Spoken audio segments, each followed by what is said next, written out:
Croeso I chi gyd heno I Well, a very warm welcome to all to this Demo Farm live event at Rhiwaedog. I'm Gwawr Hughes and I will be the presenter for this evening. For tonight's Demo Farm live here at Rhiwaedog in Bala. My name is Gwawr Hughes and I will be your presenter for this evening.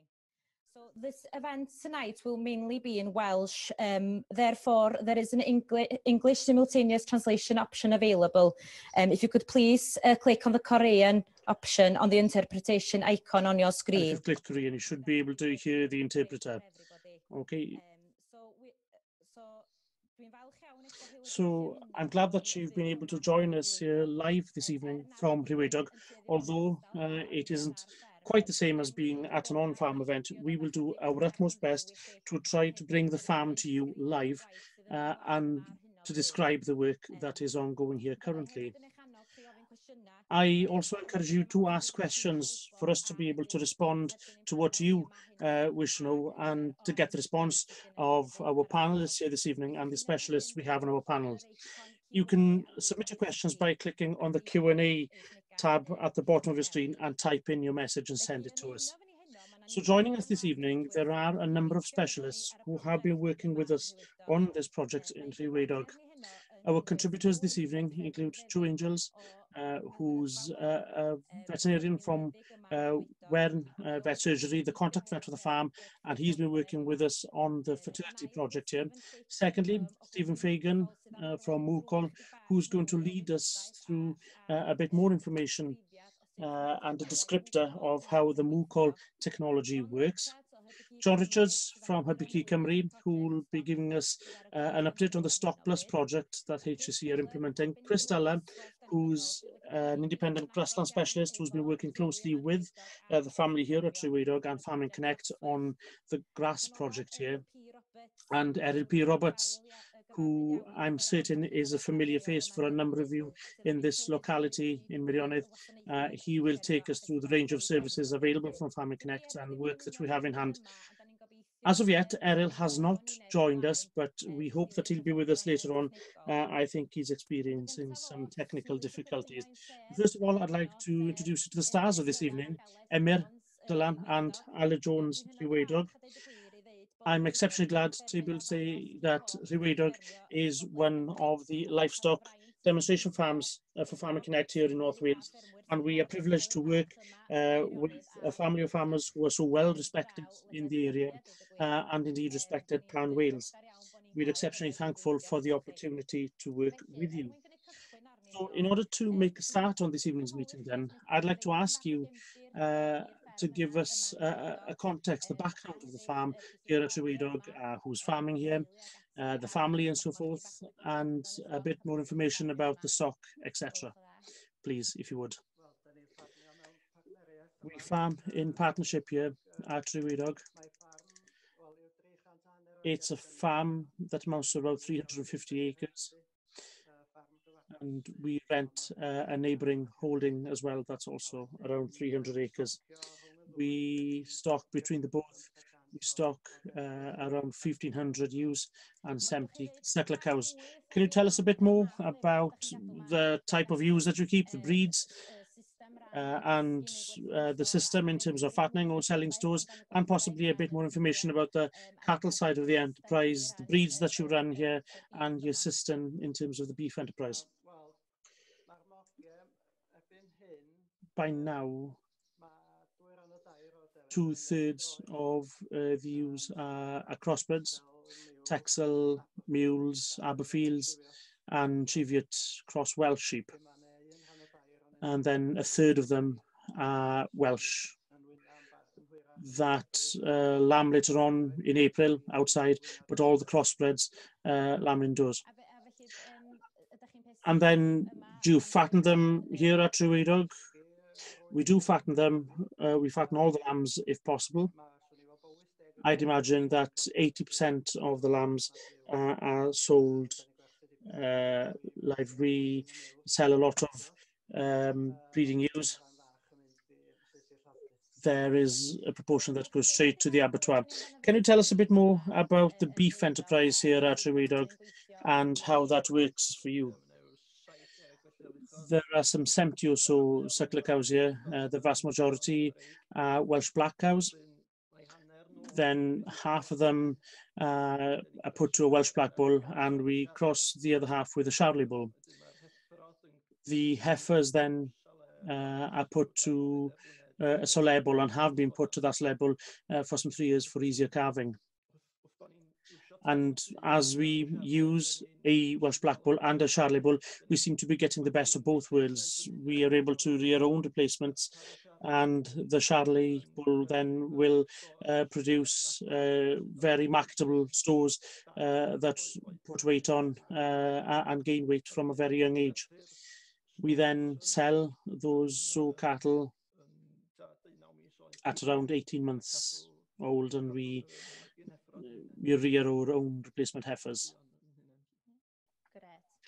Excellent.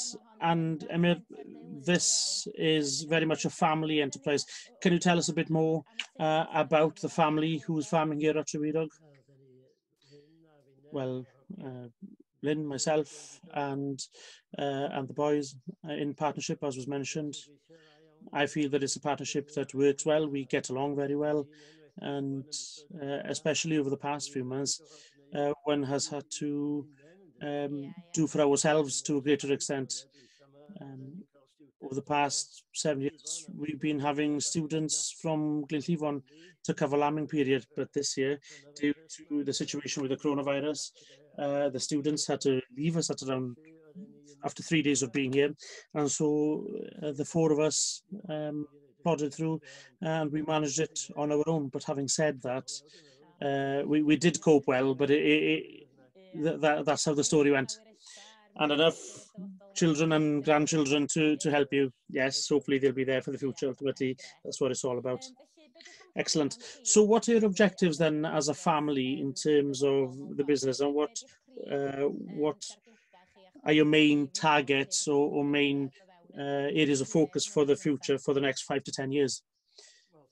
Well, I'd imagine we don't have any massive plans to do anything that's really different. It's just for us to possibly look to make the best of what we have here on farm, to try to get more from the ewes, more from the cattle, from the grass that we grow here, so that we can possibly suppress our costs as much as possible in order for us to hopefully be a bit more profitable and face that day when possibly there won't be any subsidy payments or support payments.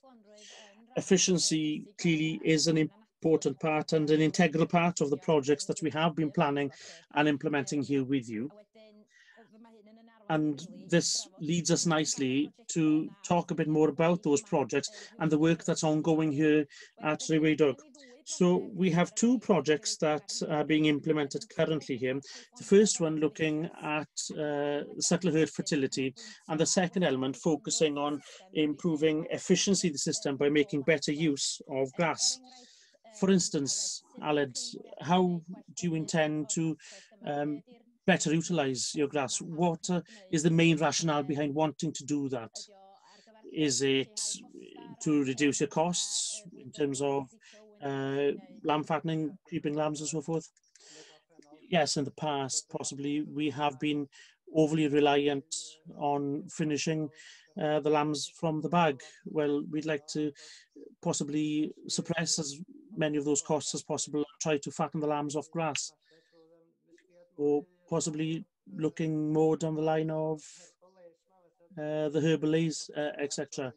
We've done that as part of this project, looking to fatten more off the grass.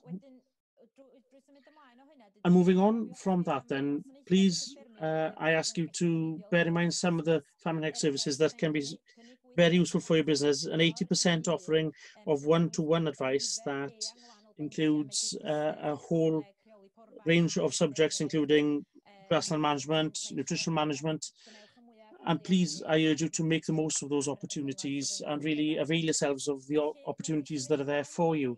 So we'll move on to talk a bit more about a bit more detail about the fertility project that is currently being implemented here. So can you just give us a background to this cattle fertility project? why have you focused on fertility in the suckler herd here? Any specific reasons why you chose to approach that issue? Well, we'd like to tighten up the calving period, to be honest. That's the main objective from going into it from the outset. Ideally, we'd like to have a third of the herd calving February to April, and the rest then in May into June. Over the past few years, a few have slipped on and they calve towards the end of the summer months. The biggest reason for that was that we had a bull here that didn't function as planned a few years ago, and that has meant that a number of the cows have slipped on, and they were calving later on towards the end of summer. We'd like to bring those back so that they calve in May and in June. So in terms of your fertility levels so far, is tightening that calving pattern the main objective, or is there anything else as well that's a driving factor, increasing conception rates, anything else that you'd like to achieve via that project? Well, obviously, tightening up was the biggest focus of it, tightening it up so that we wouldn't be calving late on into the summer. Our calving index this year to date is around 376 days. That's what it's been to date. But having said that, there are a few cows who still haven't calved. So by the time everyone in the herd will have calved, it's going to be a bit more than that. They have ranged from 319 to 450 days.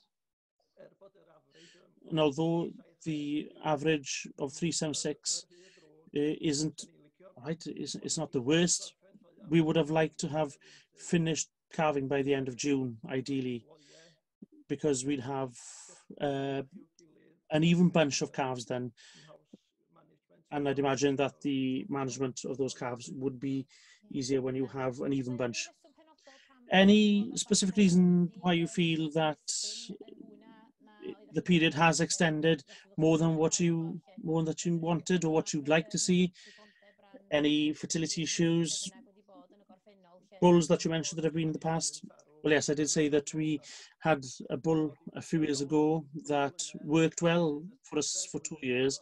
On the third year, he was turned to the cows as usual. And possibly we took for granted that the bull would work as normal. That wasn't the case. And by the time we found that the bull wasn't functioning, a number of the cows had slipped on in terms of their calving, and that's the main reason as to why we lost some ground in that respect. We lost the calving pattern. But you see that things are coming back into order, and we hope that via this project we'll be able to tighten things further for you if possible. Then, what are your views to date of the Mucol heat technology that you've been using here at Rhiwaedog for the fertility project? To date, things seem to be working well. It looks to be very useful. We have a ping and a text on the phone every time there's a cow that's bulling. The app on the phone will keep records of every cow that has shown signs of bulling, everyone that hasn't shown signs of heat, and every 3 weeks we can have a list of which cows have repeated, and you hope if they haven't repeated that they would have conceived. So it's exceptionally useful for us to know where we stand, and we hope to scan in the next week or so, and that'll give us a firmer picture of what of the scan results actually matching up with what we've seen on our technology. So what will you do then with those cows who won't have conceived to date? What's the next steps for those? Well, we can then bring in the veterinarian to investigate the rationale. If there are individual cows that haven't been on heat, we can possibly get the vet to synchronize them or to investigate what the issue is. For instance, this year we had a new bull, and when that bull was turned to the cows, we were not guaranteed that it would work. But via this technology, we can see that the cows were showing heat. In 3 weeks' time, we could see that they weren't repeating. So we were quite certain in our minds then that the bull was working as planned. So Aled, what would success from this project look like for you? What would you foresee would be the main advantages, if you will, that will come from the findings and the results of this project for your system here at Rhiwaedog? Well, I'd imagine that the best result we could have would be a tightening up of that calving period. The mucal heat, it does give one peace of mind, if you will. In the past, you turn the bull out in May and you just hope for the best, really. And we don't really know what happens out in the field. We don't see them often enough. You see them once, twice a day. Very often we don't see the cows showing heat. And with this, you've got the information in your pocket. You get a text when there's a cow bulling, and if she repeats, well, then it gives you the peace of mind that you're in control. It can give you peace of mind that the bull is working, or can highlight any issues. Certainly, I'd imagine that it's of benefit to Joe, the veterinarian who works with you on this project, to be able to run some specific investigations for those few cows who possibly would have repeated. And it's better use of the veterinarian's time when he does visit the farm. So, Dylan, what have the biggest challenges been to date, considering this project, and when you look at mucal heat specifically? We did have some difficulty at the start with the tags that after investigating our tagging equipment was at fault. We struggled to tag some of the cows at the start. Obviously, there's more setup work in year one because you need to tag all the cows. Afterwards, it's only the heifers that you need to tag from afresh. Emyr, how did you see the setting up work for this technology? To be honest, I see it to be an excellent piece of technology. I wasn't aware of it at all until this year, and I'm very much certain that it will help us. And I'm hoping that it will help others. If we trial it here, hopefully other farmers will get to see, well, whether the technology will suit them or not. Well, that's the hope, to be honest, that we are able to disseminate the information and the findings from the project here at Rhiwaedog with other farmers in order for them to be able to consider if it would be an option for them to improve their efficiency. So thank you very much for your feedback on that. Unfortunately, Joe, the veterinarian, cannot join us, but he has sent us a video recorded beforehand that'll give us a bit more background to the project, and he's touched on the progress or any findings that we've had to date. And at the same time, please remember, if you have any questions as we proceed, either to the panel or to the specialists, you're more than welcome to send those questions into us. Also, if you have any specific questions for Joe, please do send the question in and we'll pass them on to Joe, and we'll email a response to you for those specific questions. So if we can play Joe's video, then please, on the fertility project here at Rhiwaedog. Hello, my name is Joe Angel. In English. Working for Wern Vets in North Wales, and I've been asked to help out with the beef fertility project running at Rhiwaedog Farm. This project was set up for two reasons. Firstly, over time, the calving pattern at Rhiwaedog had become considerably extended, such that cows were calving over too long a period of time. This has created problems with managing calves and rearing animals to sell. Also, Dylan and Aled were interested in using the mucal heat detection collar as an aid to improving the management of fertility within the herd.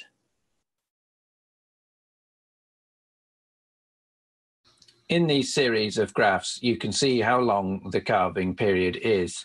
So what I've done here is just graph the numbers of cows calving over time. So we've got time along the bottom, and you can see that here in 2016, calving starts in January and goes through to September, with a majority of the cows calving sometime in May.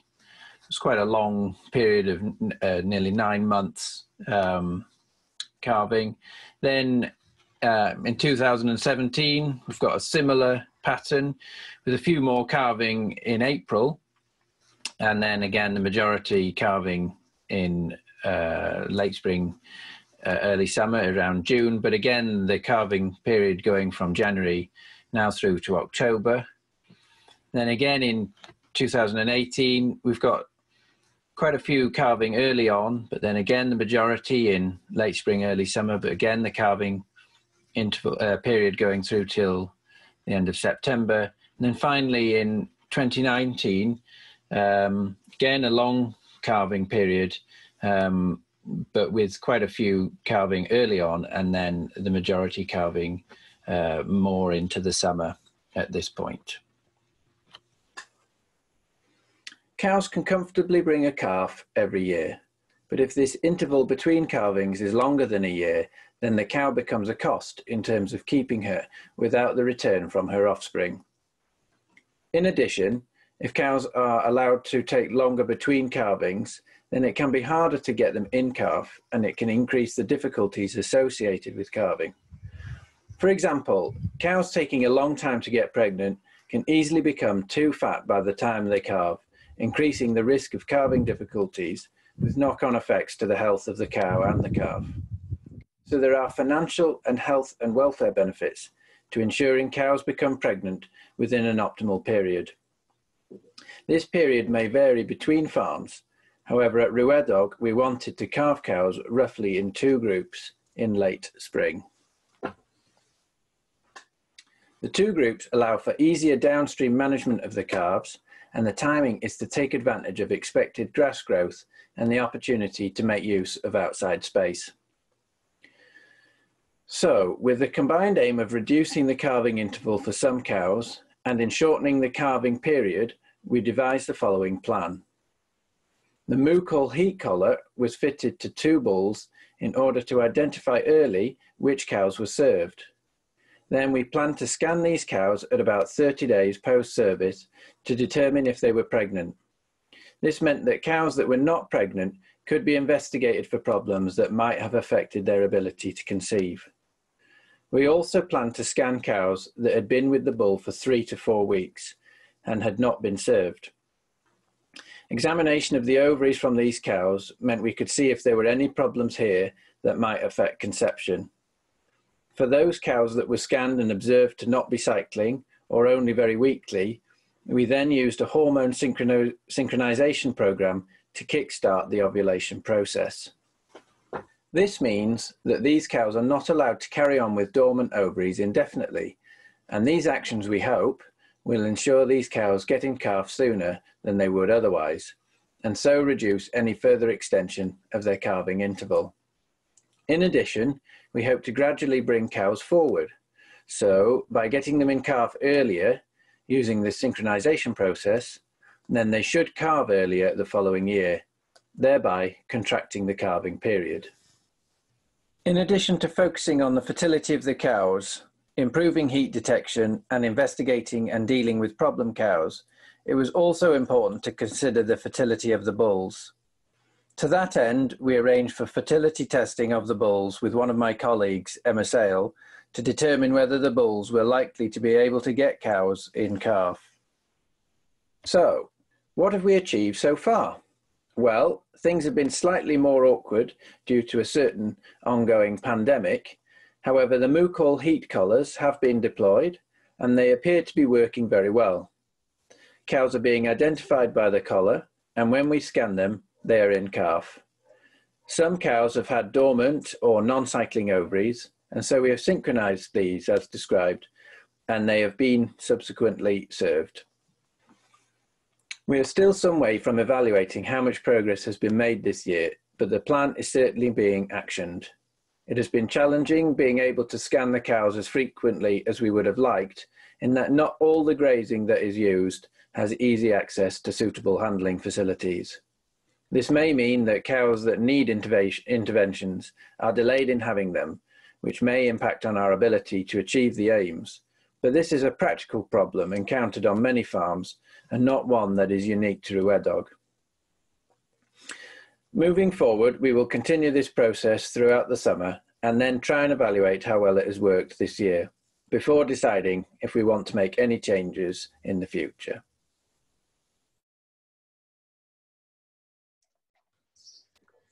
Diolch yn fawr iawn I Joe am baratoi Thank you very much, Joe, for preparing that video for us. Just a few questions that have been sent in today. Dewis asked, what your BVD status is currently at Rhiwaedog.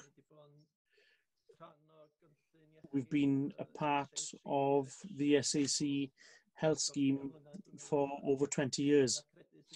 We accredited BVD since 2004, and we've been participating in the Gwaredu BVD scheme that the government have been running for a few years by now. I'd like to remind farmers as well that the Gwaredu BVD scheme has been extended up until March 31st, 2021. So certainly it's something else for you to avail yourselves of in order for you to improve herd health. Just a few other questions that have been submitted. Someone has asked, what are the costs associated with using the Moocall system? We will come on to that later on when we have Stephen Fagan from Moocall addressing us. Also, Alan Jones has asked, if to date, have you found that the technology works better, or are you getting a better response when you run a younger bull as opposed to an older bull? Aled suggests possibly that a younger bull will stir the cat more than an older bull would. Do you see a difference in terms of the findings running different bulls? No, I wouldn't say that there's any difference in that respect, to be honest. To date, anyway. What we did see when we turned the bull to the heifers tended to, we had a text on the phone within the first 2-3 days of turning the bull to the heifers. According to the Moocall, they were all on heat there and then. Well, obviously they'd seen a new bull and were quite excited by that, obviously. But we'll see when we scan what the findings will be. Possibly that is a question that's for the next section for Stephen. Possibly he might be aware of any other examples whether those types of things happen or not. Also, another question for you guys. Are the heifers managed differently to the rest of the cattle? Do you calve them down earlier? Do you use different bulls for easier calving? I know that you mentioned that you use a Silage bull to achieve easier calving for the heifers. In terms of management then, and in terms of managing those heifers, do they calve down differently from the rest of the cows? Well, we've started to turn the bull to the heifers sooner in order for them to calve sooner, so that they possibly have more time. So if they don't calve until June, if they're heifers, well then it's very difficult for them to get them back into calf, for them to calve in April and May. That's the one thing that we have tried to do differently. So we've been discussing this Moocall heat technology that we've been using here. So we'll move on to our second speaker, Stephen Fagan from Moocall, who is joining us live from Ireland this evening. And Stephen's going to talk a bit more about the way the technology works and so forth. And hopefully he'll give a bit more background information about some costs and some technicalities. For instance, we've had a question asking about the battery life of the collars. Hopefully Stephen will be able to answer those questions during his presentation. Welcome, Stephen. So can you tell us a bit more about the Moocall heat technology and how it works as well, please? Yeah, absolutely, and thanks very much for obviously having us on. Unfortunately, I don't speak any Welsh, so I hope you can all understand my Irish accent okay. When Moocall were asked to be part of this project, obviously we were delighted to be able to demonstrate really how the system works. And also how it can obviously bring huge benefits to the likes of whether you're using a stock bull, for example, or you're using AI for your breeding season, just to make the farmer's time more efficient. Obviously, you're not checking on cows on a regular basis or checking that the bull is functioning correctly. So that's obviously where we put our huge focus on in the farmer's time and making it more efficient, especially from a breeding management point of view. So just to give you a slight bit of a background really on ourselves, I suppose we're obviously based here in Dublin in Ireland. We have a team of about 15 to 20 people. Currently we've been working remotely for the last number of months, understandably, but I suppose we have two products that we have for the last number of years. So we started out obviously with the Mucol calving sensor, which a lot of you may be familiar with, and then in 2017 we released our heat detection system. So just to start really, and just to give you a brief, everyone that's watching, a brief understanding as to how the system works, I'm just going to show you a short video just to demonstrate this.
Now, so I hope you all enjoyed that, just a quick video. So as you can see, really, the system itself, I suppose we're utilizing the bull and we're working on the back of nature really to operate and to indicate when heats are present for the farmer, and obviously to know exactly when cows have been served and when to make sure that your bull is working correctly. So our algorithm itself is based on 3 core elements, and it's a measure of these elements, and we're obviously able to depict exactly when the bull has been serving the cow or been with the cow. So we're working off your activity, so the amount of activity that includes your mounting periods and movement around each specific cow that's in the field, the time threshold, so the amount of time that the bull spends with a specific cow in comparison to other cows that may be in the field as well, as you can see from both the video and from the guy's farm. And also the proximity, so the distance between that specific tag in the field compared to all the other tags that the bull is actually dealing with. So what's it telling the farmer? Well, it's telling you the exact standing time of heat. So whether you're using AI, for example, artificial insemination, it'll be able to indicate to you exactly when you should be serving the cow, and also from a stock bull point of view as to when cows are actually being served by the bull in the field or in the shed. You're being alerted to all heats, so whether they're normal heats or you may have shorter or silent heats, and also for any cows which may have issues that could be cystic. It'll also help you to identify any cows which are not cycling correctly. And this is one of the biggest issues for a good few of your breeding season, to try identify these cows early in order to get your vet to check them out. Also, if you have any fertility issues with your bull, obviously this will be very apparent, especially earlier on in the season, where you could have, in the first 3 weeks, and you're assuming that all your cows are after being served, but they're all coming back in heat again, and our system is is picking them up. So identifying cows that are in calf and also ones that are empty is our main goal here. So and obviously all the information that the collar picks up on, it's all translated into the MooCall breed management app, which is a free app for your smartphone. So the tags that you're obviously putting into the ear, they're a specific MooCall tag, and they work off, they have a chip inside the tag, and it's only being read by the MooCall collars themselves. And this tag is just assigned, as you've seen in the video, to the cow, either name or number, and that's how we identify what cows are in heat and when they're in heat.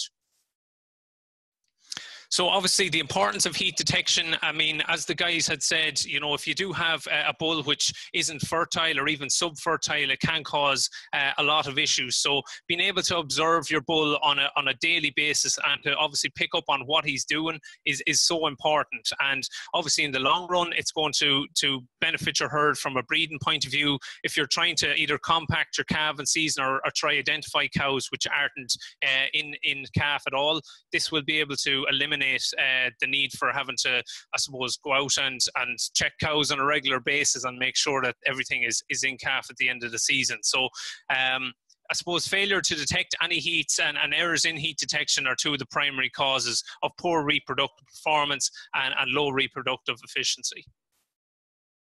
One of the most interesting things as well, I suppose, to observe is at night time as well, what we were able to find is, you know, especially when you're not there to obviously observe the cows, is where 60 to 75% of your heats actually are taking place at nighttime, where activity amongst the herd is a lot lower. So that allows when, you know, estrus is in place, that the farmer or that the bull will be able to pick up on heats a lot easier and pick up on the start of heat durations as well. So from a bull performance point of view, I mean, 4% of all bulls are infertile and up to 20% of bulls are subfertile. Now, subfertile bulls can cause a bit of a headache, especially, you know, if you have some cows in calf and some cows aren't in calf. You know, that's why it's so important to have bulls fertility tested well in advance of the season taking place, just to eliminate those issues for you going forward. So a good heat detection system can indicate, you know, both of these scenarios to you and early on. So I suppose the advantages from both a stock bull point of view and a vasectomized teaser bull point of view for AI use. For your stock bull, I mean, ideally, it does eliminate your need for actually scanning at the end of the season, because we're accurately able to tell you exactly what cows have been served, when they were in heat, how many cycles of heat that they've had, and if they have held insemination. Ultimately, we're able to provide you with your calving due dates at the end of the season, and obviously the time that you're saving in comparison to daily observation throughout your day. Also, for vasectomized bulls that you're using for AI use, timing of AI is obviously extremely critical. So you don't want to be putting in AI straws at the incorrect time where the egg isn't fertile yet, because you're also just wasting your own time, and you're obviously maybe causing harm to the cow, and you're wasting money at the end of the day. So obviously, to improve your genetics, timing of AI is obviously critical, so you're not wasting any straws. And obviously, it's a very cost-effective solution. So on accuracy, I suppose we're kind of gone through a good few of our breeding seasons now at the moment. The last number of months, especially for spring calving herds, would be finished breeding around this time. So I suppose from last year's study, we were able to achieve, you know, if you're trying to obtain a tight, compact calving season, we were able to obtain a 96.5% 3-week submission rate, you know, which is quite substantial, trying to compact your calving season as much as possible. And from that 3-week, we were able to achieve almost an 80% 3-week conception rate. So of all the heats that were picked up at the start of the season, we were able to indicate that those cows were in calf and held insemination to the first serve. So as demonstrated just in our MooCall app that we have, so it's a free app that you're able to download, and I suppose it's a breed management tool. So all the information that the bull is liaising with the farmer is updated into the app accordingly. So, you know, everything is automated from the point of when a heat is detected to when an insemination occurs, and also to when cows are deemed in calf by the system. So you know, it's very easy data to follow, and you'll have everything at the touch of your fingers, being able to identify identify exactly what's going on throughout your herd at any point, and be able to actually pick out cows that you may want to inspect or to have visually inspected by the vet. Also, our other product there as well is our moo call calving sensor, which I said a lot of you may be aware of. So this, again, it's a similar type product that we're also using GSM networks to connect to your mobile phone network to send out your text messages to the farmer when the event occurs. So this device just literally attaches to the back of the cow's tail, and it sends a text message to the farmer's phone exactly when the cow is coming into calf. So I suppose we're working on a spinal contraction in the tail that actually it's picking up on that tail movement, and once the algorithm is met, we trigger out that text message just to make sure that you're not missing any calvings because you're not being there, basically. So with our solution on the calving sensor so far to date, we've actually detected over 500,000 births since 2014 with the moo call calving sensor.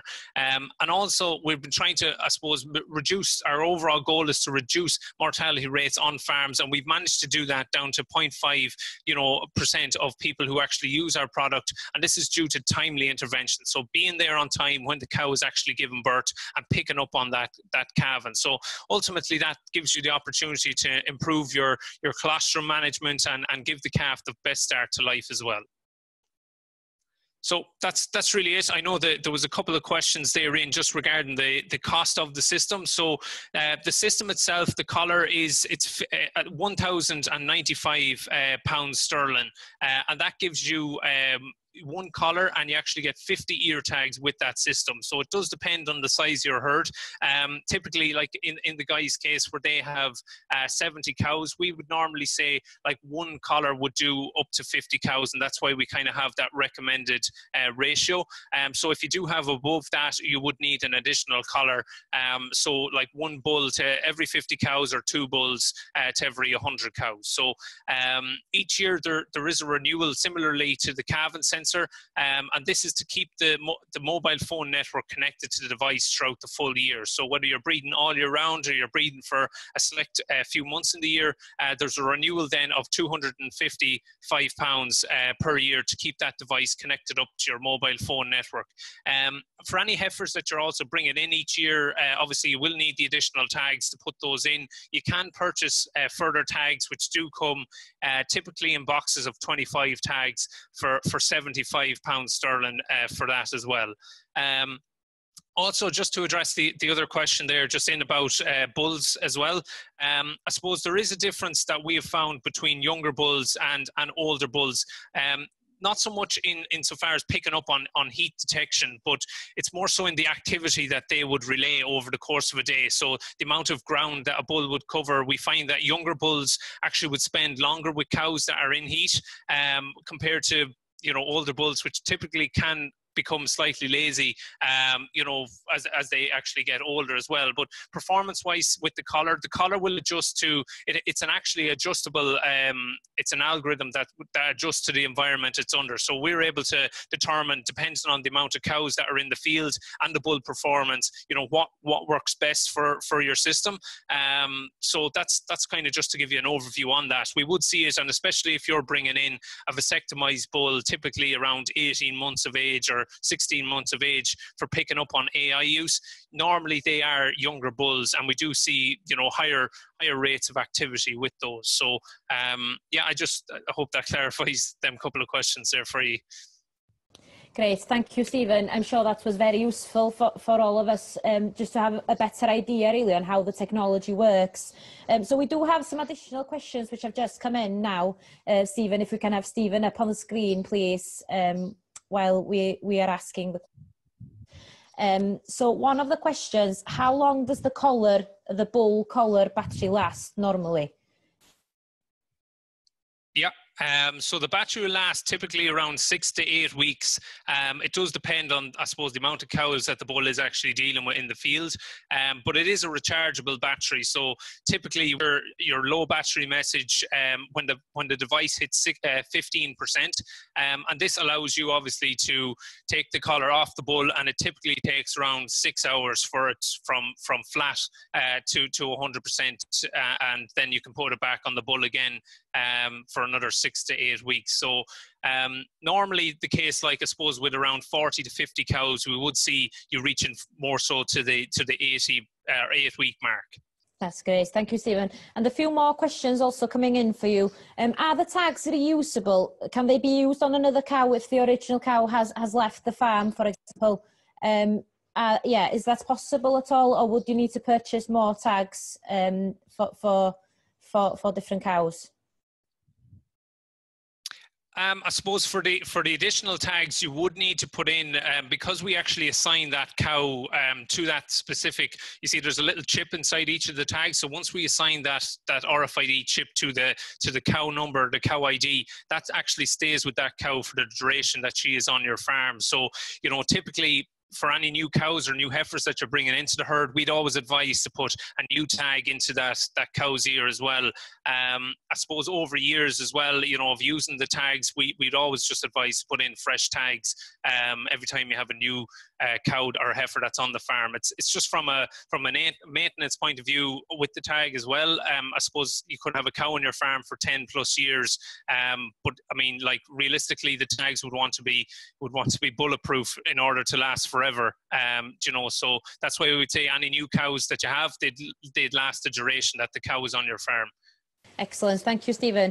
And could I also encourage people to carry on sending in questions as well, if possible, please. This is your opportunity to ask the experts tonight. One final question at the moment for you, Stephen, unless any others pop up. How many users can use the app for the same farm? So, for example, here at Rhiwaedog, we have Aled and Dylan. And I don't know how it is with new technology, but is there a potential for different users to access the app? Yeah, absolutely. There actually can be, really per account, there can be a limited users on the app. So, you know, if there's, you know, 5 family members that want to be on it, or even a neighbor or anything like that, or even if your vet wants to be on the app as well and just view your farm, they can all be logged in simultaneously and add information. So there's no restrictions in place at all there. Great, thank you, Stephen. I'm fully aware that we are using that approach at Rhiwaedog with Aled and Dylan with the apps on their phone, with Joe, the vet, also having access to that to keep an eye out as well. So wrth symud ymlaen, un cwestiwn arall sydd wedi dod... The one other question that has been submitted by Paul from Cohes. He's asked, what's the synchronization system that you use and how's it going for you? We spoke previously that Joe does investigate any cows who don't appear to come and to eat, and then that we synchronize them to try to get them bulling so that it doesn't extend the calving pattern any longer. So what is the synchronization system that you use here when Joe comes? We use threads. When he came the last time to look at some cows, there were 4 who hadn't been showing signs of heat. So we put some threads in those. As of yet, we haven't scanned them for us to know for certain, but one of them I've observed visually through the app has repeated. We did synchronize 8, I think, towards the end of last summer to try to gain some ground, to gain a mouth from them. We used AI at that time, but 3 from the 8 conceived. One other question which has just come in now at the end for Stephen. If we could go back to Stephen, if possible, please. Linda Davis is asking, how does the Mucal heat technology work with artificial insemination? Yeah, so I suppose you'd need, for artificial insemination, you do need to have a vasectomized bull. So because we are utilizing the bull and we're solely using the bull that's actually in the field, you will need a bull present, and that's obviously to stimulate that the heats are there. So with a vasectomized bull, we typically would I suppose, get farmers to vasectomize them anywhere from 10+ months and use bulls. You know, typically you'd want to give around 6 to 8 weeks before putting them out in the fields before they've had the operation. So you'll be using your vasectomized bull. The vasectomized bull still holds the essential hormones for heat detection, like testosterone. So you're basically have the collar on that bull, put him out in the fields, and we're able to indicate from his behavior and his movement around the tags exactly when cows are coming into heat. And once you get your text message, you know, cow 1, 2, 3 is in heat, you're able to separate that cow from the herd, call your artificial insemination technician to the farm, or even if you do AI yourself, and then obviously serve that cow. So it's your timing of actually serving the cow, your timely intervention, that makes it critical for AI. You're waiting 12 to 16 hours for best time to serve that cow. So it gives you a long time threshold, you know, prior to actually serving her as well. So it's an early indication. Great, thank you, Stephen. I hope that answers your question, Linda. So as we move on then, we will talk a bit more about the importance of monitoring fertility and the impact that it can have on the profitability of the beef enterprise. Pelvic Cymru have been working on the Stock Plus project that enables farmers to take one-to-one advice from veterinarians in order to assess flock and herd health on their farms. Aled, Dylan and Emyr here at Rhiwaedog, what value has been part of that Stock Plus project or to the enterprises in Rhiwaedog to date? The fact that we have this one-to-one advice, that's worth a great deal for us. It's very easy to just pick up the phone to Joe, the veterinarian, or whoever else, ask the questions that are applicable. It's also been helpful in monitoring any health issues that the cattle have. Those who do show heat the second and third time, we can ask Joe for the best advice as to what to do next. It's great to have this advice that is so handy. I can imagine that it's so handy for you as farmers. And also, obviously, you have already mentioned that being part of that project and having that visit and the one-to-one advice has enabled you to focus on specific areas of the herd where possibly you would like to see an improvement. And I'd imagine that you find the project useful in order to decide which areas those are. And for instance, you have spoken previously that fertility was one of the main issues that you picked up on, that you could possibly improve by engaging with the Stock Plus project and through working with Joe. So I'm glad to be able to report that has evidently been of benefit to you. So this evening, we've got John Richards from Pelvic Cymru joining us in order to talk a bit more about the Stock Plus project and any results or findings from that project to date, and really what the key messages are that they have found in delivering the project to date. So good evening, John, and thank you very much for joining us this evening.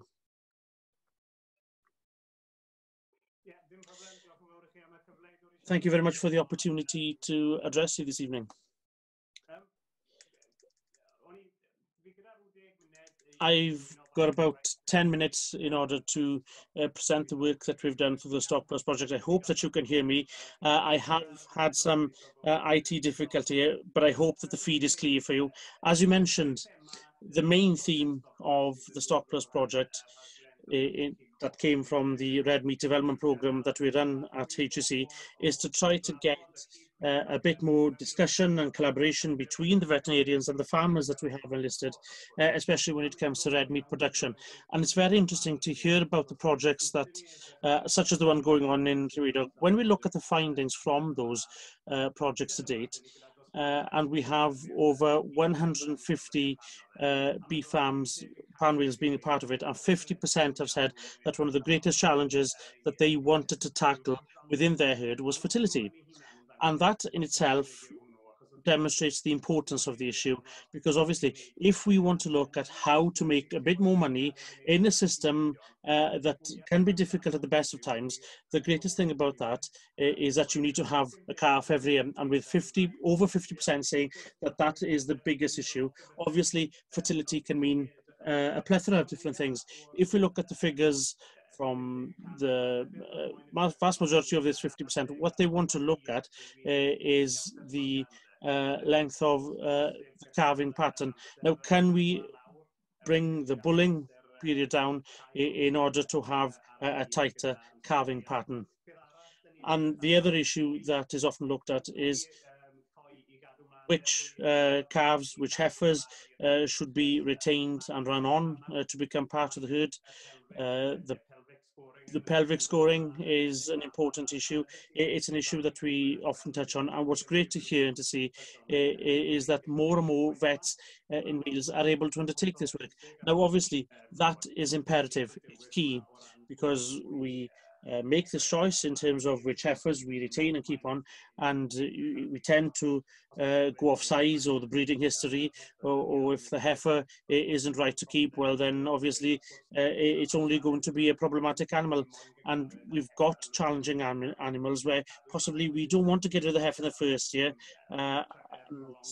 That's when you can lead to prolonged calving periods. So it is something that we touch on more and more often, and the reason is time, another reason is cost. We know that when we look at the cost of production work, the COP work, the margins in the beef system can be exceptionally tight at times. And you can only have the one chance to have money out of every cow. And every day that cow is not carrying calf is costing you. At an average for the suckler herd, we are looking at 420 days. So that means that there are 60 days for every cow that we have in the herd, an opportunity to reduce the calving interval. Now, obviously, it's a challenge to bring that calving interval down to 365 days, which would be the utopian figure, obviously.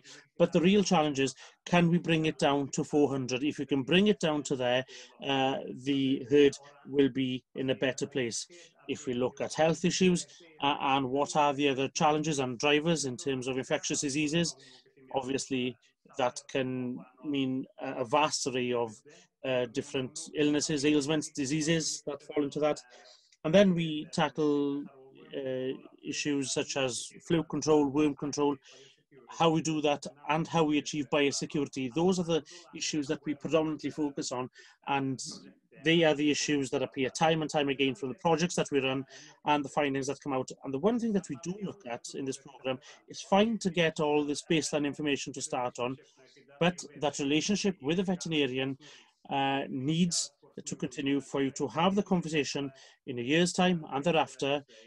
You've looked at the challenges that we face as an industry, or a challenge at farm level. What has been done? Have the actions been delivered? And if so, what results have been achieved?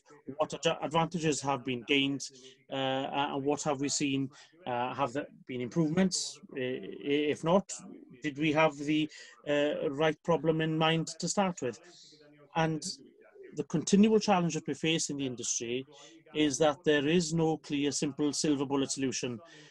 The jigsaw is a complex one, and every piece has to be right in order for you to get the system to work efficiently.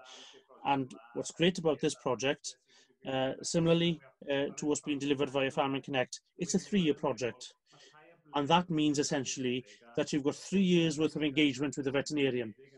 And especially in the beef system, it can be a lengthy period of time between implementing any changes to the system and having any advantage from that change. So in the first year, as I said, we've had some year 1 results. What's great is that over 90% of the farmers whom we have asked as project participants, they have experienced an advantage. The greatest thing that they see as an advantage is that engagement with the veterinarian. Usually we approach the vet when there's a problem. Now we see these farmers approaching the vet. The important part of the project is that we work off data.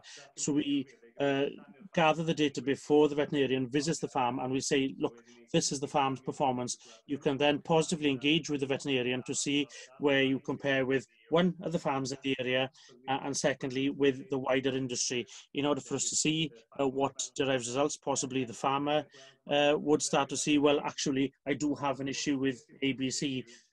The important thing is to find out and to pinpoint where the problem started.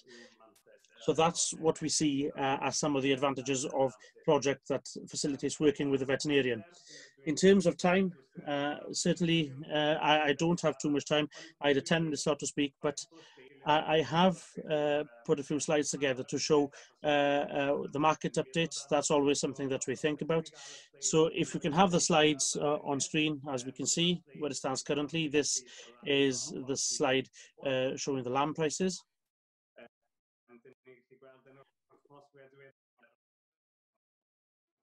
It's fragmented, I'm sorry.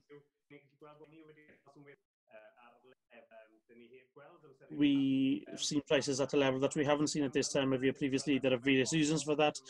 We look at the level of imports coming into the country. We've seen that's narrowed. And also this festival that has just been, obviously that's helped to firm up the prices, and we've seen that most recently that festival ran to the end of last week. We've seen that in the first few days of this week the price has dropped somewhat, but to compare with this time last year and previous years, we can see that the prices have remained buoyant. If we move on a slide, we can see in terms of beef, this is where we stand. There was a lot of concern in the market back in March when COVID kicked in, and we can see why when you look at that blue line where prices were, and what happened thereafter, obviously, was we had a price down at that level, but the reason for that was the amount of meat being purchased as mincemeat, and that happened for a few weeks as COVID kicked in. But we've seen since April that the price has improved somewhat, and it's improved week on week. And as it stands currently, we're looking at 2018 as a good year in terms of prices. The price has increased on that front, and we can see currently that the demand is surpassing the availability of product on the market. So I would see that the graph is in the right shape, but it is a situation that's quite strong for the industry as it stands currently. Just in terms of market information, just to give a plug to this information that we have on the website, we've got a lot of statistics in these booklets and the bulletins if anyone is interested. And also for those who've tuned in this evening who may be interested in the marketing work that we've done, on the 1st of August every year, we have this as Lamb Day, and we can see some of the promotional and marketing work that we did over this period of time, and we can clearly see from the images that you see, it has been delivered via social media, and all of this, although the price of lamb is buoyant as it stands currently, we are approaching a time of year when there will be more lamb hit in the market, and as a result of that, we run our campaign from the 1st of August. And you can see some of the information that we've disseminated on slides, some recipes, some slides and so forth, and we find that it does have an impact. What we also try to do is we provide quicker recipes for people to cook in order to keep demand as high as possible, and that comes at the time of year when the number of animals onto the market increases. And I figured to close that I'd give you a bit more information about what we've been doing as HSE over this recent period. Thank you very much. Thank you very much, John. I am aware that we are somewhat behind on time, but there are 2 questions that have been submitted. If you could respond, John. The first one, can you link fowl with Stock Plus? Can the 2 issues be merged? Yes, and the whole purpose of it is not to produce new herd health plan. That's not the whole point of it. It's more to do with looking at farm performance, and as a part of that work, the veterinarian will look at the health plan that the farm has in place, and that will directly tell us, is it a right fit for the farm? Because the challenge is with all these documents, they aren't static. Situations change from year to year, situations are fluid, and it's important for you to be able to change the health plan to conform with the year and the performance of the farm. So it is an important part in order to look at what the health plan on farm is, and to see if that is a best fit and does it follow with the findings of new technology. And the data sets that we have, the research and the data that's continually evolving in terms of animal health, that is then showcased and demonstrated on farms pan Wales. Thank you, John. And the last question, how can you become a part of the Stock Plus project? Are there any specific criteria, or what's the procedure if you would be enthusiastic to be a part of this project?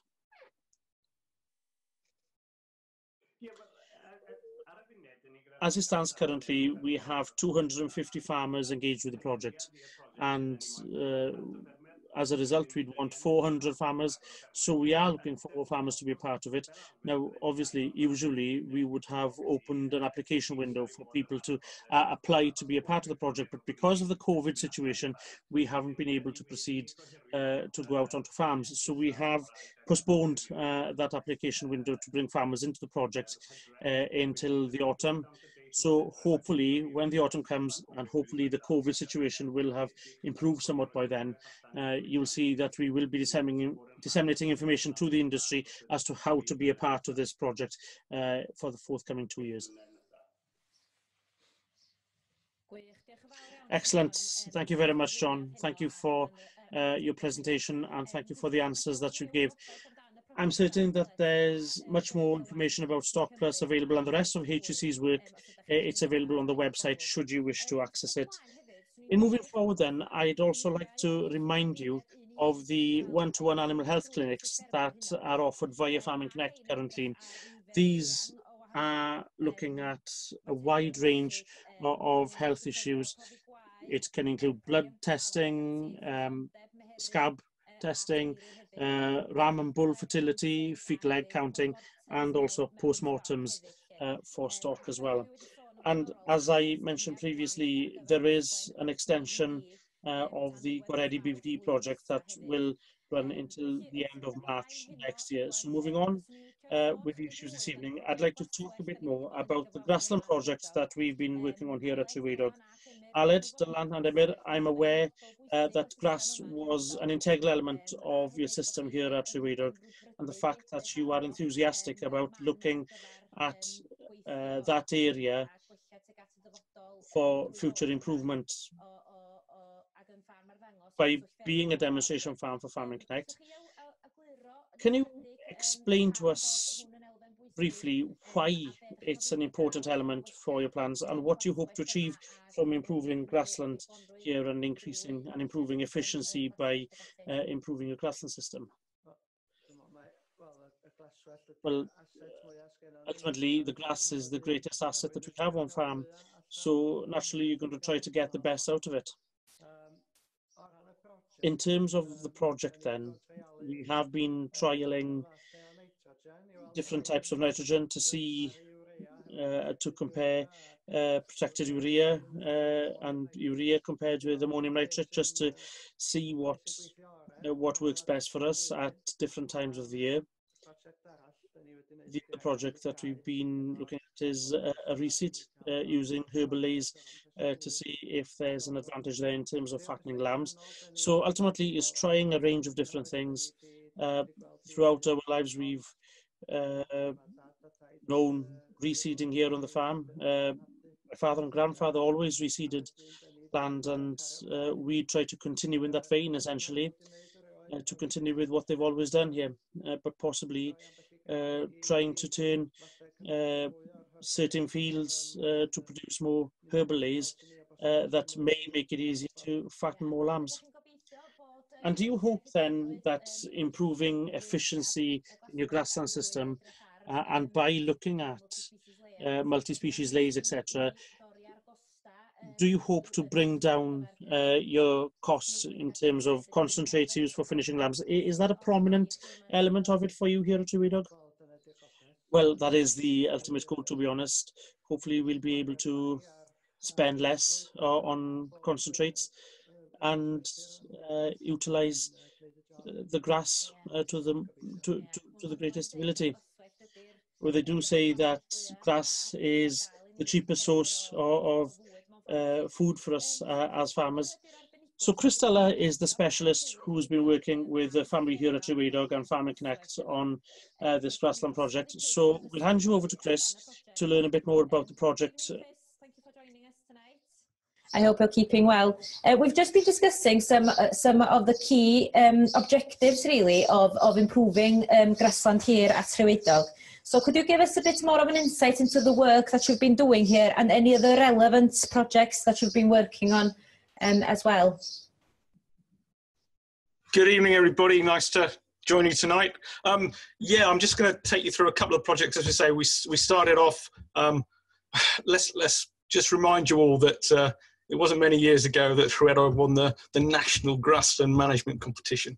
So, you know, we're starting from a high baseline in terms of grassland management, and I'm in now looking at projects where we can just tweak the system slightly, improve efficiencies, make it a little bit more robust and sustainable and able to cope with some of these extreme sort of climate events that we seem to be getting. So yeah, one area that we started looking at this spring was nitrogen use on the farm. Alid and the gang have been using a little bit of urea in the spring and then primarily ammonium nitrate for silage. In recent years, we've developed a protected urea product which prevents the ammonia loss that we often see with using urea. So urea is fine when it's wet and cold. All that nitrogen in urea breaks down slowly and doesn't leach, and grass growth is great. But as soon as I start seeing temperatures rise about 12 degrees and above, then I can lose 30, 40+% of my nitrogen upwards as ammonia. The real benefit of urea is it's cheaper than nitrogen as ammonium nitrate. So we're looking at about 20% saving. That's what attracts people to using urea. And certainly for the Joneses, when they're flat out lambing, it's nice to get fertilizer down, and the urea kind of has a longer lasting effect than ammonium nitrate, which tends to be very soluble in the system, but maybe doesn't last quite as long. So what we looked at this year was replacing some of the urea with protected urea. So first dressing, we went out, I say we, Alid went out. It was April, so later than usual. If you cast your minds back, March wasn't a happy month. It rained and it rained. So ground conditions kind of limited us to when we could get out on fields. And basically we went out with 35 kilos of the treated urea and then compared that with a standard urea product. Basically, I would have loved to have gone up and measured grass, but that job fell to Alid. So there he is with his tape measure, measuring sward heights. So we've got half the field that was done with protected urea, half the field that was standard urea, and we also had a control area with no fertilizer applied. And using this protected urea this spring, estimated based on Alid's pictures, I'm looking at somewhere around about 30% increase in growth by using those different products. So we've kept the nitrogen in the system and grown an extra 600-700 kilos of dry matter per hectare by switching over. So the next step of the project was to extend that now to look at silage. Normally we'd say don't use urea once I get into warm months, but with the protected urea, which prevents that volatilisation, we should be able to continue to use this cheaper product than ammonium nitrate right through the season. I say should, because we went out middle of May, so everything got 75 kilos of protected urea, which gives me about 70 units of nitrate of nitrogen per acre, and we mirrored that with 2 bags of ammonium nitrate. Now, again, if you remember May, very dry, and in reality, we actually grew less grass with the protected urea than ammonium nitrate. Now, all the trials that have been done, an awful lot have been done over in Ireland. All of the trials have come back, have shown that there is no yield penalty for using treated urea. The caveat to that is in extremely dry and prolonged dry conditions this through May. We think that the urea protection broke down because, as I say, we grew 20% less grass, and it was that sustained period of maybe 15, 18 days with no rain that the prills didn't break down and the nitrogen was lost as ammonia. It's a project we want to repeat going forward. We'll have another go next year and see if we can get any different results. But certainly it's an area of great interest across the world. You know, we've seen the horrible pictures come out of Beirut. You know, ammonium nitrate, if we can get away from either the losses involved, certainly the carbon footprint, and some of the issues of stability, and look at other products, then it makes an awful lot of sense. So that's the first project we kicked off this spring. The next one I want to talk about is a project looking at increasing sward quality. And I say there's not masses we can do at Rhiwaedog. A lot of the swards are very, very good. But having said that, they've already fed 5 ton of creep to lambs this spring to try and hit those prices that John was talking about in May, June time. What would be really good is if we could get some higher quality in some of the lays, just so that we can push a bunch of lambs forward. And it might be 150, 200 lambs that we can get away on grass rather than relying on creep. So the field was cultivated early this season. I'm going to say May now. Aled will fill us in on the dates. So it's ploughed, disced over, rolled well, because obviously we were struggling to keep moisture in. I visited the farm last week. One of the lads came careering across the field on his push bike, so I know seedbed consolidation was excellent, and the lay is up. I think we've got a video clip from today in the drizzle. I've got some grading cages out there, so we can monitor some yield production, and we're also going to have a detailed look at exactly what species have come in. So, as you can see, those aren't weeds; they're supposed to be there. Okay, I've got a range of different grasses. The seed mix that we've gone for is what I would call, fairly wide in its remit. So we've got cocksfoot and timothy, very little actually perennial ryegrass. So we're down at 4% perennial ryegrass. I've got some fescue lolium, which is a cross between a fescue and a ryegrass. We've got meadowfescue, let's say timothy and cocksfoot. Add into that various clovers, as well as sandfoin, which is also a legume.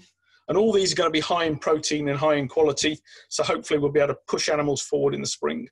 There's also some pretty stuff in there as well. And we've got things like your chicory and your plantains. So it's a real mix of goodies in there.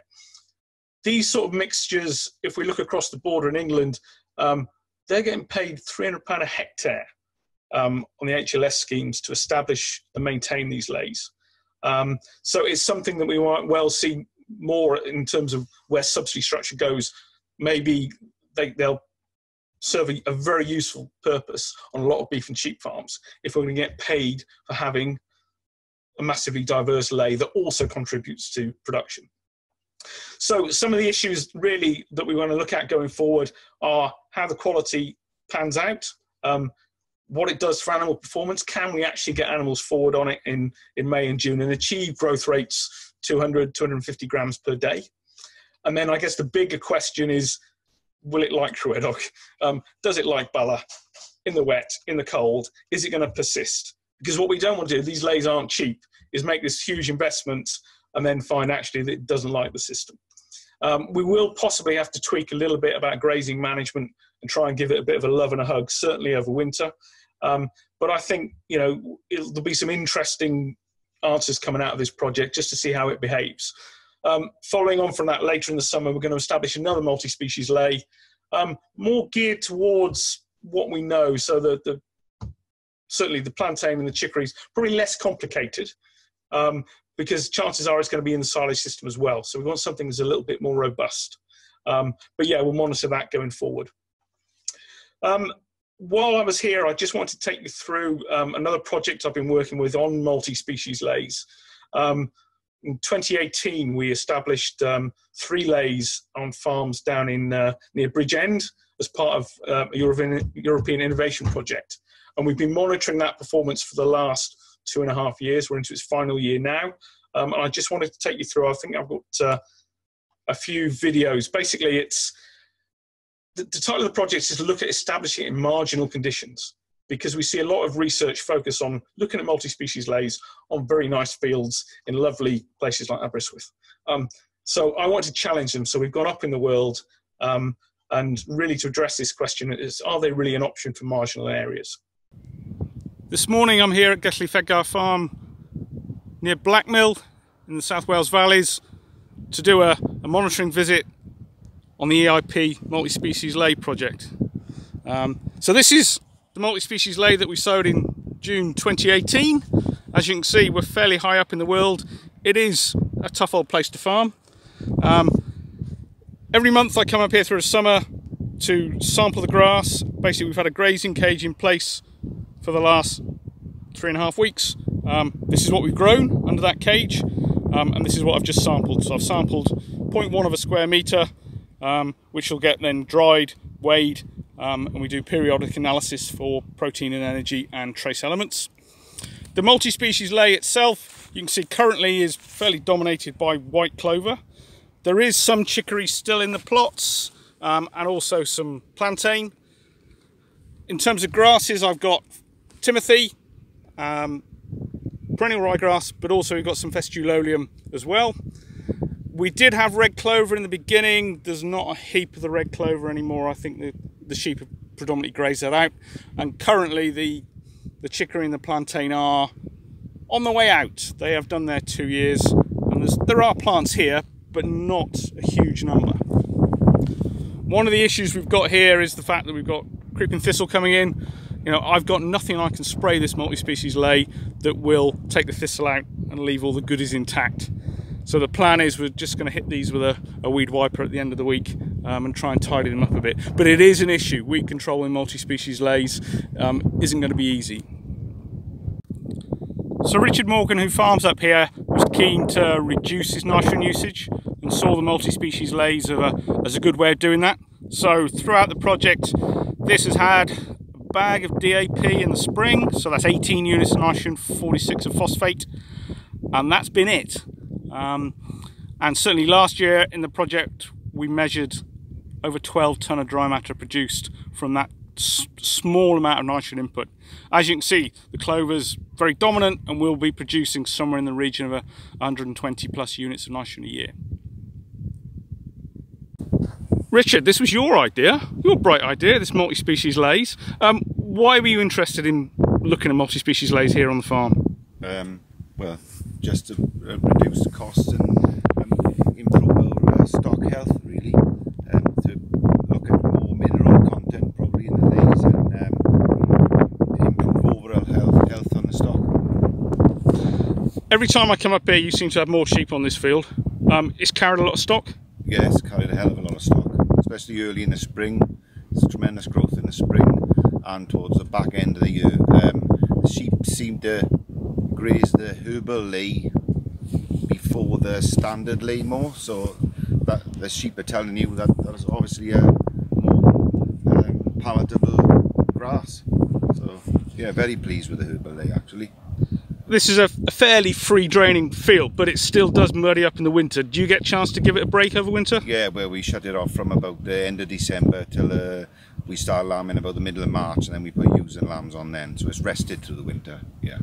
You had a gang of cattle up here as well earlier on this season? Yeah, we do some wean calves, buying calves to rear on from dairy herds. So yeah, and they were looking really tight in the spring because we had a very dry spring. And this has made them in the summer. They've grown well through the summer on this, but they've been just set stock here. We haven't rotation grazed them. With the sheep, we usually mob graze on and off, but the cattle have been set stock because we were short on grass. Going forward, do you see you sowing another multi-species lays? Yeah, next year we probably, after turnips, we'll definitely put another herbal lay in. Yes, definitely. And are your neighbours interested? Are they looking over the fence going, what's he growing all those weeds? As farmers, usually we don't say a lot. we just wait for a couple of years, and then all of a sudden you might see a lay spring up. So that tells you. We don't say a lot, really. Grand, thanks. I'm here at Brinkwith Farm, where Phil Thomas and his family farm. We're in his multi-species lay. Again, established in the summer of 2018, so now 2 years old. The difference with this farm is it's very much a wetter situation. Just over the fence, you can possibly see there's a field full of predominantly rushes. And that's where we were in this field when it was reseeded. There was a lot of rushes coming in, and certainly the drainage wasn't wonderful in places. So we were really putting our multi-species lay to the test. After 2 years, you can see, hopefully, that, yeah, we've got a significant amount of chicory still in the sward. But a lot of the clover has gone, and certainly the plantain hasn't really survived the wetter conditions. Phil has been running cattle through here this spring, so since late April we've had a bunch of 75 cattle in here for 3 or 4 weeks on a block grazing system, and then it's had a 3 or 4 week break. They've been through again, and I think we're not far off running through another mob through here in the next week or two. This field really performed quite well in the spring. I think it's been driven by the Festulolium grass, which has really responded well to the wetter conditions. So Phil has been delighted with spring performance. It has tended to tail off a bit later in the season. But I say, we had started off with the same seed mix as we had up at Gelli Feggar, but we've got a completely different end result in terms of the species present. Chris, just a few questions coming in for you here. A question from Paul Kaihaid. Chris, this year has been very challenging for spring reseeds with extremely bad chickweed and red shank infestations. How would you recommend managing these?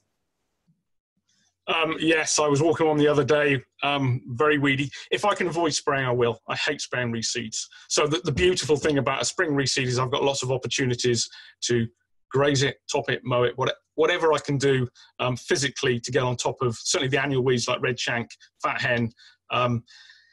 Worst case scenario, yes, we can hit it with a spray. And then there will possibly be opportunities to fill in the gaps. You know, we're still in August, and if there are patches certainly on areas that have burnt off or where the chickweed has dominated, then, you know, a good hard rake, get some bare ground, and we've still got opportunity to stitch some more seed in. I say, yeah, spray is an option. It's last on my list. If I can avoid it, I will.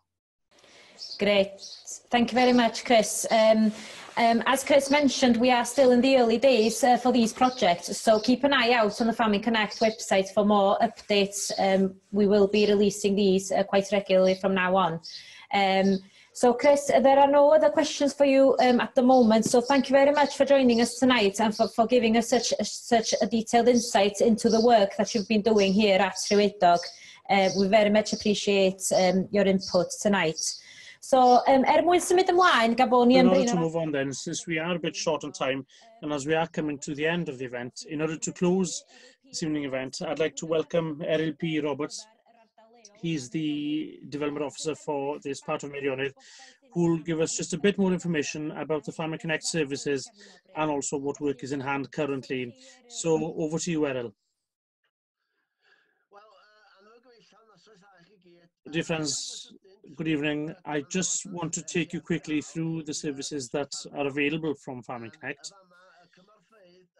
You see here the surgeries. They've been exceptionally popular during the lockdown period, and there's a whole range of subjects that can be covered by the surgeries, and you have up to an hour's discussion either over the phone or electronically with the specialist. The feedback has been excellent for those who have participated in these surgeries, and examples, legal advice, advice from an accountant, forestry, marketing, diversification, planning, and there's a list of the issues covered.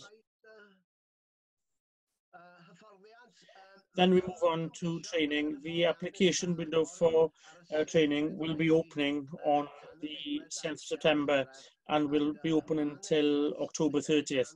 And there's up to 80% available, 80% subsidy on the vast majority of training courses. And the application window, as I mentioned, will open on September 7th, and you'll be able to submit your application for training. And then e-learning. These are interactive learning courses. You can complete them at home from the comfort of your lounge or desk. All the information is on the Farming Connect website. You can access them from home and complete the course on your computer or device, and that will then be recorded on your documentation. So we have the animal health clinics. Gwawr has already alluded to these. They are exceptionally popular, and there's a fair bit of demand for sampling, for testing, for taking one-to-one advice from a local veterinarian on a number of issues. And there's a wide range of issues that can be covered. So avail yourselves of them. They are great clinics to use. So here we find ourselves looking at the list of family liaison officers. These people are always ready to help you, to provide you with the most up-to-date information on any government developments.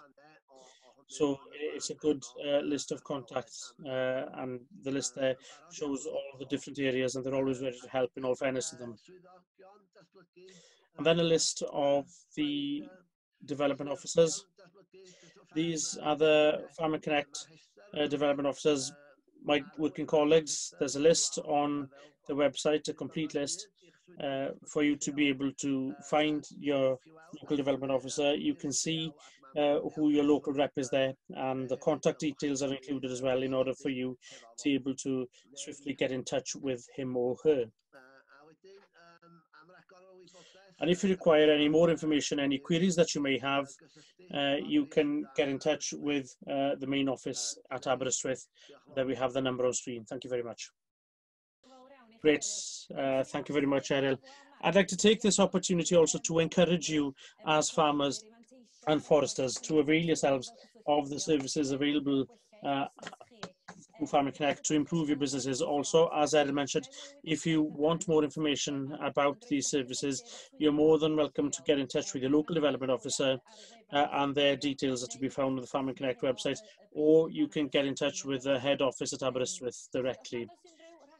So unless there are any further questions, we are coming to the end of this event this evening. I'd like to thank you, our audience, for joining us this evening, all our contributors, and the family here at Rhiwaedog for the welcome that we've received here, and for the collaboration on all the projects that we have been engaged with as you are a demonstration farm for Farming Connect. So just a few things as we close then. I'd like to remind you, if you could complete the evaluation form that you'll receive immediately after this webinar. These feedback forms effectively enable us to improve our services for the future, that you have an opportunity to give your views on the webinar here this evening.